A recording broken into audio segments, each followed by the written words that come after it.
ঘরের বাহিরে, পর্দার বাহিরে, আড়ালের বাহিরে তোমরা যাইও না, তবে যাওয়াটা নিষেধ করি না। যাওয়াটা নিষেধ করি না, যাইতে পারবা, কিছু শর্ত শরায়েত আছে। তাবাররুজাল জাহিলিয়াতিল উলা,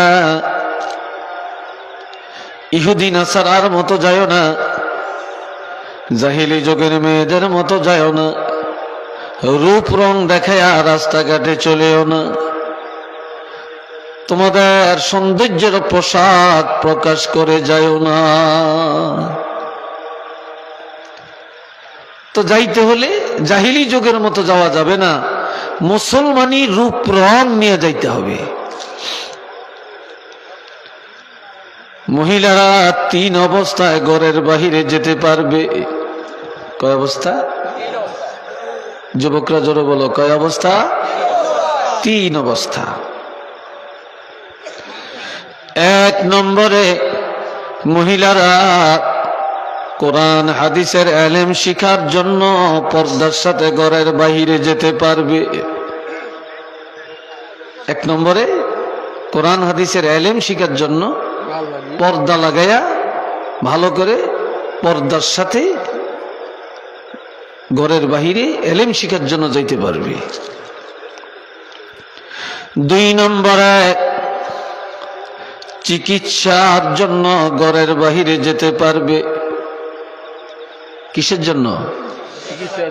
চিকিৎসা লাগবে, এখন ঘরে থাকলে তো আর হবে না, এই জন্য চিকিৎসার জন্য ঘরের বাহিরে যাইতে পারবে। 3 নম্বরে মহিলারা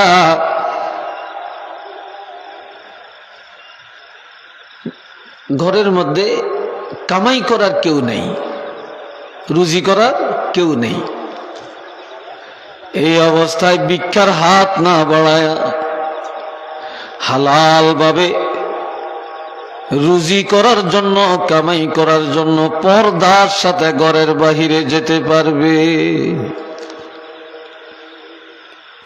এই 3 অবস্থায় যাওয়ার বিধান আছে। 4 নম্বরে আর একটা ব্যবস্থা আছে, বাপের বাড়ি থেকে স্বামীর বাড়ি যাবে, স্বামীর বাড়ি থেকে মা বাপের বাড়ি যাবে, আত্মীয় স্বজনের বাড়িতে যাবে, এটা জায়েজ, তবে পর্দার সাথে যাওয়া লাগবে, উড়াথুড়া যাওয়া যাবে না।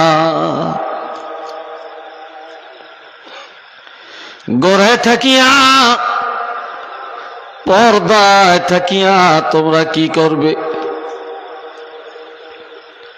তোমরা ঘরে থাকিয়া গান শুনবে না, সিনেমা দেখবে না, স্টার জলসা দেখবে না, তোমরা ঘরে থাকিয়া ওয়াকিমনাস সালাতা, ঘরে থাকিয়া বেশি বেশি নামাজ কায়েম করবে। তোমরা মহিলারা যদি নামাজি হয়ে যাও, অবশ্যই তোমার সন্তান নামাজি হবে। ঘরের মহিলা যদি নামাজি হয়ে যায়, অবশ্যই তার স্বামী নামাজি হবে। মহিলা যদি নামাজি হয়, শ্বশুর শাশুড়ি নামাজি হবে। একটা মহিলা ইচ্ছা করলে পুরা পরিবারের সবাইকে নামাজি বানিয়ে দিতে পারে। ওয়াতিনাজ যাকাত, আর তোমরা যদি ধনী হয়ে থাকো, যাকাতের হকদার হয়ে থাকো, বৎসরে একবার হিসাব করে করে যাকাত আদায় করবে।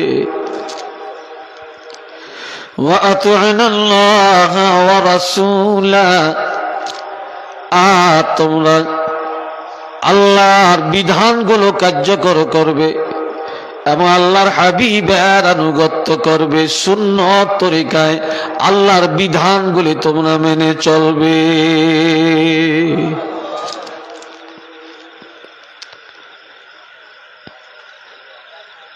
আর ঘরে থাকিয়া তোমরা আল্লাহর ইবাদত করবে, নামাজ বেশি পড়বে। এখন হেরা গড় থাকে, যতক্ষণ থাকে স্টার জলসা দেখে, ঠিক নেই, নাটক দেখে, গান শুনে। আবার বাড়িতে যদি গায়ে হলুদের অনুষ্ঠান হয়, মাশাল্লাহ মহিলারা খুবই নাচতে জানে। আপনাদের দেশে আছে কিনা জানি না, হ্যাঁ কিছু আছে, কিছু থাকলে তো আছেই, কিছু গায় আর কিছু তো দেখে। আত্তাগান্নি ওয়াল মুতাগান্নি হারামুন, গান শোনা, গানের মজলিসে গান শোনা, গান গাওয়া এটা হারাম। গান যে গায় এটা হারাম, যারা গান শুনে এটা হারাম। ওয়াজলুসু ফীহি ফিসকুন, গানের মজলিসে যাওয়া, গানের মজলিসে বসা এটা ফাসিকি।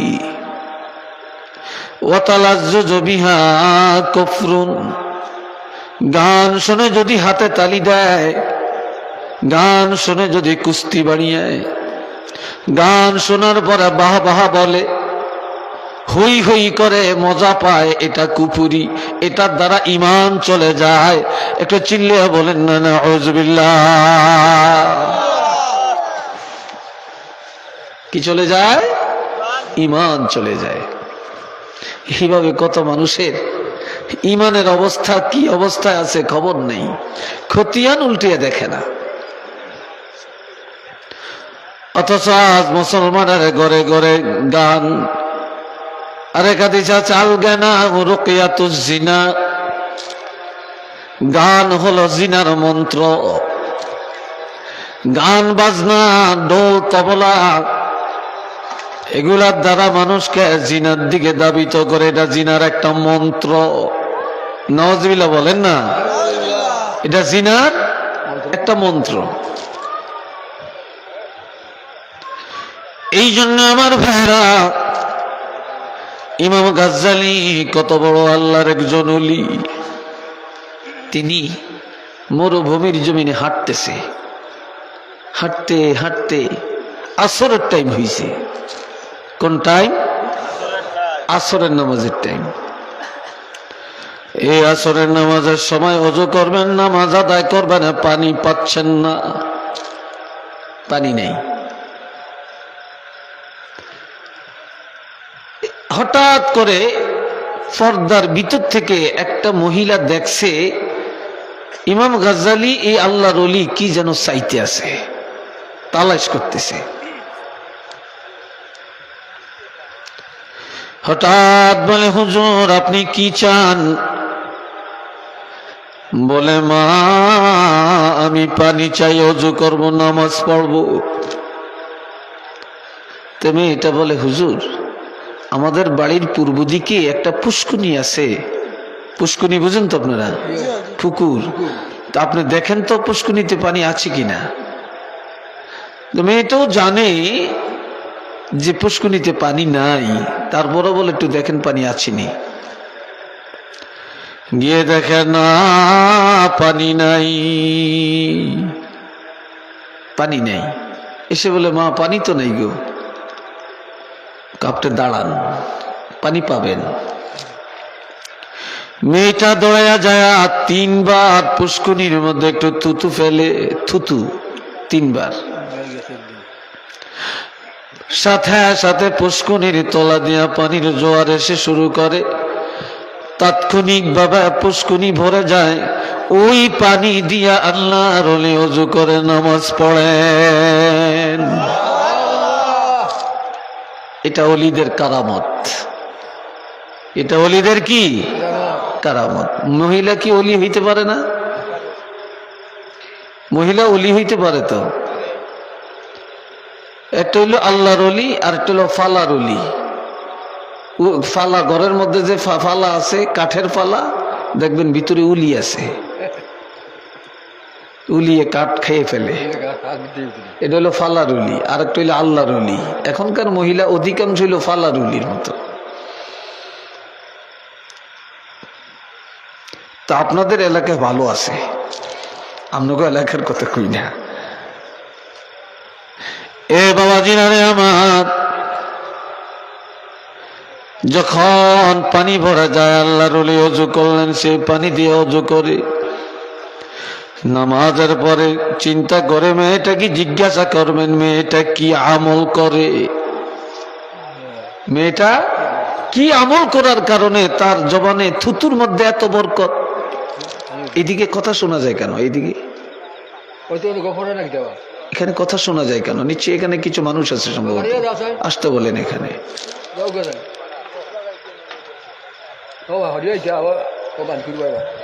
আমার দোস্ত বুজুর্গ ভাইরা, আল্লাহর ওলি জিজ্ঞাসা করে মা কি আমল করো, কি আমল করো?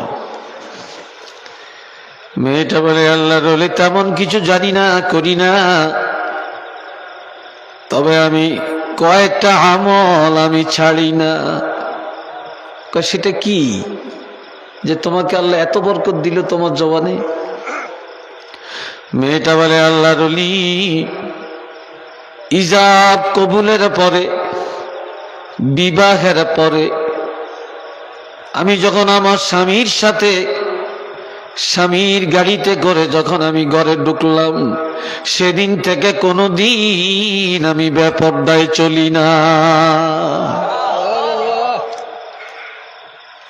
সেদিন থেকে আমি বেপরদায় চলি না।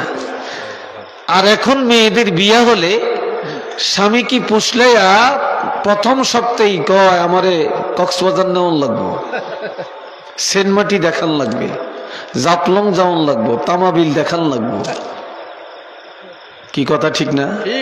কি কথা ঠিক না? আমাকে অমুক ফার্কে নিয়ে যাওয়া লাগবে। এটা বেড়ে হাজবেন্ড ওয়াইফের এটা বেলে আনন্দ।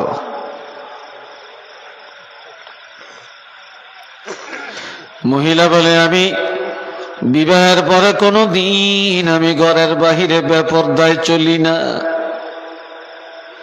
2 নম্বরে আমার নামাজ কোনো দিন কাজা হয় না। 3 নম্বরে কোরআন তেলাওয়াত আমার একদিনের জন্য ছুটে না। 4 নম্বরে আমি আমার স্বামীর মনে কোনোদিন ব্যথা দেই না।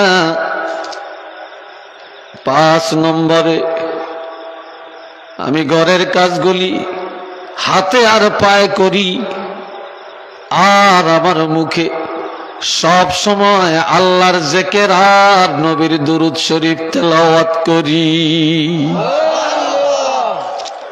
যার কারণে আল্লাহ পাক আমার জবানের মধ্যে বরকতটা দিয়েছেন। এটা সুবহানাল্লাহ জোরে কোন। এই আমল এই চরিত্রের মহিলা যদি এখনো করে আমল, আল্লাহ কি সেই মহিলাকে ওলি বানাইতে পারেন না? কি ভাই পারেন না? আল্লাহর কি ক্ষমতা নাই? আল্লাহ তো ইচ্ছা করলে একটা রিক্সাওয়ালারও ওলি বানাইতে পারে, একটা দিন মজুর মানুষটাকে ওলি বানাইতে পারে। আল্লাহ এই জন্য আমার ভাইরা, পর্দা এমন একটা বিধান, যদি আপনি হালাল খেতে পারেন, হালাল খায়া সন্তান জন্ম দিতে পারেন, আর আপনার বিবি যদি পর্দায় থাকে আর সন্তান গর্ভধারণ করে, তাহলে আশা করা যায় আপনার ওই সন্তান ওলি আল্লাহ হবে। ওই সন্তান মা বাবার কমান মেনে চলবে, ওই সন্তান আল্লাহর বিধানগুলো মেনে চলবে। আজকাল অধিকাংশ সন্তানেরা মা বাপের কথা মানে না, তাদেরকে কমান্ডে রাখা যায় না। এটা একমাত্র কারণ অধিকাংশ বাবার রুজি হারাম, আর অধিকাংশ মায়েরা হলো দায়ুস। এ মা দায়ুস হওয়ার কারণে আর বাবা হারাম কামাই করে হারাম খায়। এই হারামের রক্ত মাংস হওয়ার কারণে এখন আর সন্তান ভালো হওয়ার আশা করা যায় না। একটু নওয়াজবিল্লাহ বলেন।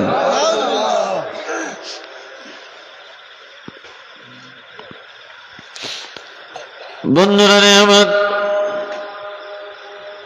এই জন্য আমার আল্লাহ বলেন কুল লিল মুমিনিন, ও আমার বন্ধু আপনি দুনিয়ার মুমিনকে জানিয়ে দেন, ইমানদার মানুষগুলোকে জানিয়ে দেন, ইয়াগুদ্দু মিন আবসারিহিম,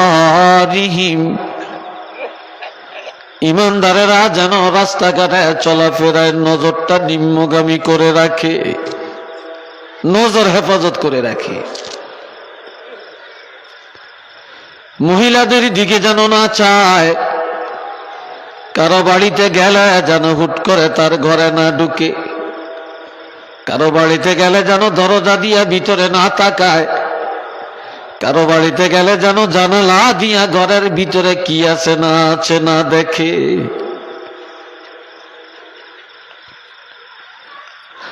আর ওয়াগুদ্দু মিন আবসারিহিম, ইমানদারেরা যেন তাদের দৃষ্টিকে হেফাজত করে নিম্নগামী করে রাখে। ওয়াহফাজু ফুরুজাহুম, আর ইমানদারেরা ইমানদারকে বলে দেন তারা যেন তাদের লজ্জাস্থান হেফাজত করে রাখে। এই দুনিয়ায় যত অকারেন্স গুলো ঘটে চোখের কারণে, লজ্জাস্থানের কারণে, যাকে কোনোদিন দেখে না, এই চোখ যাকে দেখে না, তার প্রতি কোনো খায়েশ কোনোদিন জমে না। এই চোখ দিয়ে প্রথমে যার দিকে নজর পড়ে তার প্রতি লজ্জাস্থানের তাড়না সৃষ্টি হয়। এই জন্য আমার আল্লাহ বলেন হাবিব, মুমিনদেরকে বলে দেন তারা যেন নজরটা হেফাজত করে, এরপরে লজ্জাস্থানের হেফাজত করে। যে মুমিন মুমিনা বা যে পুরুষ নিজের লজ্জাস্থান আর নজর হেফাজত করতে পারলো, এটা দ্বারা সে নিজে পবিত্র হয়ে গেল।